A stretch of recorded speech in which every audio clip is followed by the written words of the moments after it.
بسم اللہ الرحمن الرحیم۔ ناظرین السلام علیکم، میں ہوں آپ کا میزبان صابر شاکر وفاقی دارالحکومت اسلام آباد سے۔ کچھ تازہ ترین اطلاعات ہیں جی، اور کچھ لندن سے اطلاعات ہیں، کچھ اسلام آباد سے۔ ساری خبریں آپ سے شیئر کرتا ہوں۔ معاملات تیزی سے ذرا بدلنے کی کوشش کی جا رہی ہے، لیکن ایک بات بتا دوں کہ نیریٹو بنانے کی کوشش کی جا رہی ہے، نیریٹو میڈیا کے ذریعے، اور پرسیپشن تبدیل کرنے کی کوشش کی جا رہی ہے۔ خبریں آ رہی ہیں کہ نواز شریف صاحب جو ہیں وہ ستمبر کے آخری ہفتے تک پہنچ جائیں گے پاکستان، اور اس خبر کو بڑا بریکنگ نیوز کے طور پہ دیا گیا۔ مسلم لیگ نواز نے اس کی اناؤنسمنٹ کی کہ نواز شریف صاحب ستمبر میں ہر صورت میں وہاں پہنچیں گے۔ اس سے پہلے یہ خبر دی گئی تھی کہ دسمبر جو گزر گیا پچھلے سال کا، اس میں نومبر دسمبر میں پاکستان پہنچیں گے، لیکن نہیں پہنچ سکے تھے۔ پھر فروری کا مہینہ دیا گیا تھا کہ فروری میں آئیں گے، نہیں آ سکے۔ پھر حکومت تبدیل ہو گئی، شہباز شریف صاحب وزیر اعظم بنے، اور تب کہا گیا کہ بس مریم صاحبہ جا رہی ہیں، نواز شریف صاحب واپس آ رہے ہیں، ان کا پاسپورٹ بھی دے دیا گیا، سب کچھ کر دیا گیا، اور وہ قدغن بھی نہیں۔ اب نواز شریف صاحب پاکستان سے آئے کس لیے تھے، لندن کس لیے گئے تھے، وہ ہم سب کو پتہ ہے۔ جیل میں تھے، وہاں سے ان کی ملاقاتیں ہوئیں، معاملات ہوئے جناب، ایک دوسرے کے ساتھ گٹ مٹ ہوئی، ہمارے اسٹیبلشمنٹ کے ساتھ ملاقاتیں ہوئیں لاہور کی جیل میں، اور وہاں سے یہ سلسلہ شروع ہوا۔ وہاں سے میاں صاحب نکلے، لاہور نیب ہیڈ کوارٹر پہنچے، وہاں سے ہسپتال پہنچے، ہسپتال سے پلیٹلیٹس گرے، پھر واپس وہ سارے کا سارا پلیٹلیٹس گرے، اور پھر پتہ چلا ان کی طبیعت بہت خراب ہے۔ لیکن پھر کہا گیا ایمبولینس آ رہی ہے، قطر کی ایمبولینس آ رہی ہے، ایئر ایمبولینس کی بجائے وہ نکلا قطری شاہی جہاز، اور اس میں وہ بیٹھے، اور بیٹھ کے چلے گئے لندن، اور وہاں پہ ماشاءاللہ سے ان کی طبیعت بھی ٹھیک ہو گئی، سب کچھ ہو گیا، حشاش پشاش، اور اپنی معمول کی زندگی۔ اور پھر انہوں نے سیاسی سرگرمیاں بھی شروع کر دیں، اور اس کے بعد انہوں نے ملٹری لیڈرشپ کو بھی للکارا اور ٹکا کے للکارا، جناب باجوہ صاحب کو، اور اس کے بعد مریم صاحبہ نے بھی، سب نے۔ یہ ایک ہے، لیکن اصل مسئلہ کیا تھا، کیونکہ جب وہ آئے تھے تو ان کے ساتھ ایک گورنمنٹ آف پاکستان ہے، عمران خان صاحب کی حکومت تھی، ان کے ساتھ ایک نوٹ بھی لکھ کے بھیجا تھا کہ جناب یہ سزا یافتہ ہیں، ان کو سزا ہوئی ہے، یہ گارنٹی پہ، یعنی کہ شہباز شریف صاحب گارنٹر تھے، ان کی گارنٹی پہ آ رہے ہیں۔ 50 روپے کی ضمانتی دی گئی تھی، 50 روپے کے اسٹامپ پیپر پہ، اور اس پہ دی گئی تھی، تو یہ آ رہے ہیں، اور یہ ان کا سٹیٹس یہ ہے، تو یہ گورنمنٹ آف برطانیہ کو بتایا گیا تھا۔ اس کے بعد پھر ظاہر ہے جی، وہ ایک انڈرسٹینڈنگ کے ساتھ آئے تھے، اور ان کو یہاں پہ بھیجا گیا تھا، ان کو نکالا گیا تھا بلکہ جیل سے، اور اس وقت بھی ڈیل کی باتیں برسر عام تھیں، اور اس میں آنا مریم بی بی نے بھی تھا، کیونکہ اگلا فیز مریم بی بی کا تھا، وہ نہیں آ سکی، تو اس کے بعد معاملات خراب ہوئے، پھر شریف فیملی نے للکارا ملٹری اسٹیبلشمنٹ کو، تو بہرحال یہ پنگ پونگ چلتا رہا، اور معاملات ہوتے رہے، اور بالآخر اس کے بعد پھر درمیان میں یہ بھی ہوا کہ آرمی ایکٹ میں تبدیل ہوئی، آرمی چیف کی مدت ملازمت میں توسیع اور سارا قانون، اس میں پھر مسلم لیگ نواز نے زبردست طریقے سے سپورٹ کیا۔ لیکن اس کے بعد پھر وہ دھواں دھار جو گوجرانوالا، لاہور، کوئٹہ میں جو تقریریں ہوئی، کراچی میں، وہ تو کانوں میں انگلیاں دے دی گئیں کہ وہ یہ کوئی سن نہ لے۔ بہرحال ہوا یہ کہ ان کا جو میاں صاحب کا جو معاملہ تھا، ان کا سٹیٹس ادھر برطانیہ میں وہ تھا کہ وہ اوور سٹے، ظاہر ہے وہ 180 ڈیز آپ رہ سکتے ہیں ایک وزٹ میں، لیکن وہ اوور سٹے ہوتا گیا، اوور سٹے ہوتا ہوتا ہوم ڈپارٹمنٹ نے، کیونکہ عمران خان صاحب کی گورنمنٹ تھی، وہ بھی گورنمنٹ یو کے گورنمنٹ کو باقاعدہ طور پہ پرسو کر رہے تھے کہ جناب یہ کیا کر رہے ہیں آپ، اور اسی لیے ان کا وزٹ جو ہے وہ برطانیہ کا عمران خان صاحب کا بطور وزیر اعظم نہیں ہو سکا تھا، کینسل ہو گیا تھا، اور اس میں بھی یہی تھا کہ کوئی ہے چیز تو پھر تو میں آؤں، اگر میں نے صرف فوٹو سیشن کے لیے آنا ہے تو میں کیوں جاؤں، تو یہ بھی ایک چلتا رہا، اور انہوں نے وزٹ نہیں کیا تھا یو کے کا، کینسل کر 2 دفعہ وزٹ کینسل ہوا تھا، اور اس کی بنیادی وجہ بیک گراؤنڈ میں یہی تھی۔ تو بہرحال اس طرح میاں صاحب کی جو ہیں وہ اپیلیں اوور سٹے کی وجہ سے، پھر وہ اپیل خارج ہو گئی، یعنی کہ نارمل پروسیس میں ہوم ڈپارٹمنٹ، اس کے بعد پھر ان کی کورٹ میں جو بھی ایک پروسیجر ہے برطانیہ کا، اس میں تھا وہ پینڈنگ چلا آ رہا تھا. اب جو اطلاعات ہیں وہ ہیں کہ جی وہ خارج ہو چکی ہیں، مبینہ طور پہ بتایا جا رہا ہے کہ اوور اسٹے ہے. تو جو اطلاعات آ رہی ہیں سوشل میڈیا پہ یہ چل رہا ہے، اور اس میں ابھی تک کوئی تردید نہیں کی گئی. اور اگر کوئی تردید والی بات ہے تو مسلم لیگ نواز کو چاہیے کہ وہ ساری باتیں یہ بتا دیں کہ جناب ایکچوئل یہ ہے کہ ایسا کچھ بھی نہیں ہے. میاں صاحب کا سٹیٹس وہ ہے، یہاں پہ ان کا برطانیہ میں ان کے قیام کا کوئی ایشو نہیں ہے. تو ہو سکتا ہے، لیکن اب وہ کہتے ہیں کہ وہی والا ایشو چل رہا ہے. اس لیے یہ تاریخ سپٹمبر کی دی جا رہی ہے کہ اگر وہ معاملہ اوور اسٹے والا یہاں پہ سیٹل نہ ہوا تو ہو سکتا ہے برطانیہ چھوڑنا پڑے. تو پھر ظاہر ہے منزل پاکستان ہے، تو اس سے پہلے کوشش بھی کی جا رہی ہے. دوسری وجہ بھی موجود ہے جو کہ باقاعدہ طور پہ جو چل رہا ہے، انڈرسٹینڈنگ چل رہی ہے، اور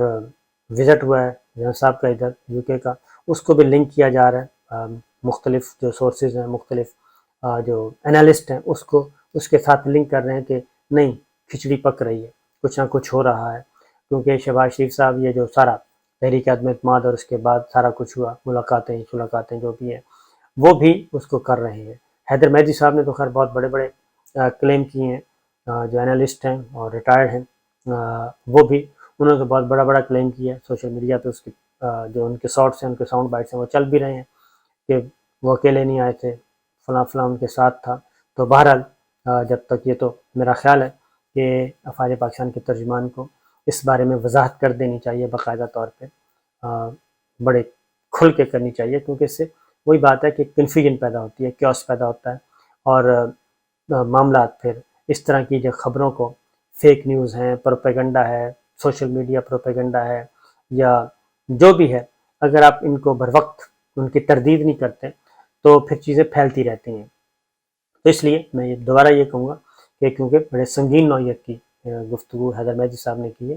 تو نام لیے بغیر تردید کی جا سکتی ہے افواج پاکستان کے ترجمان کو، تو وہ کر دینی چاہیے تاکہ چیزیں کلیئر ہوں اور ہو جائیں تو بہت اچھی بات ہے. اسی طریقے سے جیسے یہ محض اتفاق ہے کہ انڈیا سے طیارے اترتے ہیں کراچی ایئرپورٹ پہ، اور چیزیں جو ہے وہ جہاں سے کبھی ریفلنگ ہو رہی ہے، کبھی کچھ ہو رہا ہے، کبھی طیارے میں خرابی ہو گئی، کبھی کچھ ہو گیا. تو یہ 4-5 اتفاق عادت ہو چکے ہیں. اب جو آیا وہ ایک طیارہ آیا اور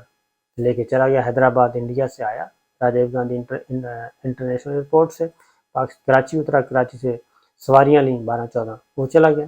اب اس سے یہ چیزیں آنا شروع ہو گئی باقاعدہ طور پہ، قومی ذرائع ابلاغ پہ بھی ہوئی، الیکٹرانک میڈیا پہ بھی، اخباروں میں بھی آئی. تو اس کی تردید نہیں کی گئی اور خبریں چلتی رہیں، سوشل میڈیا پہ بھی کیوس پیدا ہوتا گیا، ہجانی کیفیت برپا ہو گئی. اور کہ بھئی ہو کیا رہا ہے کہ موجودہ گورنمنٹ جب سے آئی ہے یہ سب کچھ ہو جاتا ہے، تو تردید کو نہیں. تو وہ بھی تردید کوئی 36-48 گھنٹے بعد سول ایویشن نے کی. 2 دن گزرنے کے بعد سول ایویشن نے تردید کی کہ نہیں، تردید تو نہیں تھی خیر، انہوں نے کہا کہ نہیں یہ سارا پروپیگنڈا ہے، وہ طیارہ جو تھا وہ رجسٹرڈ کسی اور کا تھا، وہ صرف وہاں سے اڑا تھا اور اڑ کے ادھر آیا اور یہاں سے پیسنجر لیے اور چلا گیا. اب یہ نہیں بتایا کہ وہ 12 مسافر کون تھے جو یہاں سے گئے، اور وہ خصوصی طیارہ وہ کہتے ہیں جی برطانیہ سے میں کا رجسٹرڈ ہے، وہ انڈین نہیں ہے، ٹھیک ہے، لیکن یہ تو بتا دیتے کہ کون سے 12 مسافر جو ہیں وہ ان کے ساتھ گئے ہیں، وہ نہیں بتایا. سول ایویشن نے اس کو مزید کیا کہنا چاہیے کنفیوژن پیدا کر دی.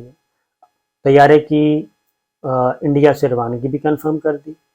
اور پاکستان کراچی ایئرپورٹ لینڈنگ بھی کنفرم کر دی، پیسنجرز کا لے جانا بھی کنفرم کر دیا، اور باقی کہتے ہیں پروپیگنڈا ہے. تو یہ بھی کیونکہ اس وقت سینٹ میں بھی یہ سوال، قومی اسمبلی میں بھی یہ سوال اٹھایا جا رہا ہے، اور جو ایک چھوٹی موٹی سی اپوزیشن ہے 2-4 بندوں کی، وہ یہ سوالات اٹھا رہے ہیں کہ بھائی یہ ہو کیا رہا ہے. سندھ اسمبلی میں بھی آئی تھنک یہ بات ہوئی ہے.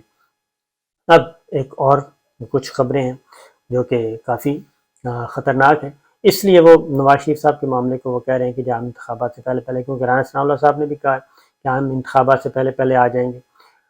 اور اس وقت یا صادق صاحب نے یہ خبر بریک کی تھی، اب جاوید لطیف صاحب نے کہا ہے، تو گڑبڑ ان بٹوین، سچ کہیں پیچھے کہیں چھپا ہوا ہے. اور میرا اپنا اندازہ یہی ہے کہ اگر تو حالات سازگار رہے اور اگر یہ سسٹم چلتا رہا تو پھر تو میاں صاحب جائیں گے سپٹمبر میں، اور اگر کچھ گڑبڑ ہو گئی اور عمران خان صاحب موجود رہتے ہیں الیکشن کے میدان میں، سیاست کے میدان میں، اور آگے کچھ 29 نومبر سے ریلیٹڈ بھی کوئی فیصلے ہوتے ہیں، تو ان ساری چیزوں کو دیکھتے ہوئے میاں صاحب جو ہیں وہ پاکستان جائیں گے، ویسے نہیں جائیں گے۔ وہ دیکھیں گے کہ یہ ساری چیزیں ایز پر کمٹمنٹ اور ایز پر گارنٹی ٹھیک جا رہی ہیں تو وہ بالکل جائیں گے۔ ان کو شوق نہیں ہے کہ وہ خام خواہ جا کے پھر دوبارہ نئی مصیبت میں پھنس جائیں۔ یہ ہے جی صورتحال۔ لیکن کچھ چیزیں آ رہی ہیں خبریں اسی نوعیت کی کہ ایک تو جو روز ویلٹ ہوٹل ہے پی آئی اے کی ملکیت ہے، اس کو ایک بار پھر کہا جا رہا ہے جی کہ اونے پونے داموں اس کو فارغ کیا جا رہا ہے، اور پاکستان کے جو مختلف اثاثے ہیں بیرون ملک بھی وہ بھی، اور اندرون ملک جو ہیں وہ بھی مختلف ممالک کو کہا گیا کہ جناب آپ لے لیں، اور اس میں جو رولز ہیں ان کو بھی نہیں کیا جا رہا فالو، قوانین کو بھی فالو نہیں کیا جا رہا، بلکہ قوانین میں، رولز میں، پروسیجر میں رعایتیں دے کے یہ کام کرنے کی کوشش کی جا رہی ہے کہ پاکستان کے اثاثے فارغ کریں۔ پھر ایک اور خبر جو کہ موجودہ گورنمنٹ کی، اور اس کو کنفرم کیا جو شوکت صاحب کی وزارت خزانہ کے ترجمان تھے اس وقت مزمل صاحب نے، انہوں نے خاص طور پہ کہا ہے کہ یہ 3-3.5 ماہ میں جو موجودہ گورنمنٹ ہے وہ 4700 ارب روپیہ قرض لے چکی ہے، 4700 ارب روپیہ، اور عمران خان صاحب کے دور حکومت میں 300 ارب ماہانہ قرض لیا جا رہا تھا، جبکہ موجودہ گورنمنٹ جو ہے وہ تقریباً 1700 ارب ماہانہ قرض لے چکی ہے، جو ٹوٹل قرض کا 11% ہے، ٹوٹل حجم کا۔ تو یہ چیزیں تو قرض عمران خان صاحب نے لیا وہ بھی غلط تھا، اور اب اگر اس سے بھی زیادہ لیا جا رہا ہے یا اس سے بھی زیادہ غلط ہے، ماضی کی حکومتوں نے لیا وہ بھی غلط ہے، کیونکہ معیشت مضبوط ہونی ہے خود انحصاری کی پالیسی پہ، اور خود انحصاری ہوگی تو معیشت ہوگی۔ یہ قرضوں کی معیشت، قرض کی پیتے تھے میں اور سمجھتے تھے کہ ہاں رنگ لائے گی ہماری فاقہ مستی ایک دن، تو وہ تو ہو نہیں سکتا۔ تو لہٰذا یہ بڑے بڑے سکیم آ رہے ہیں،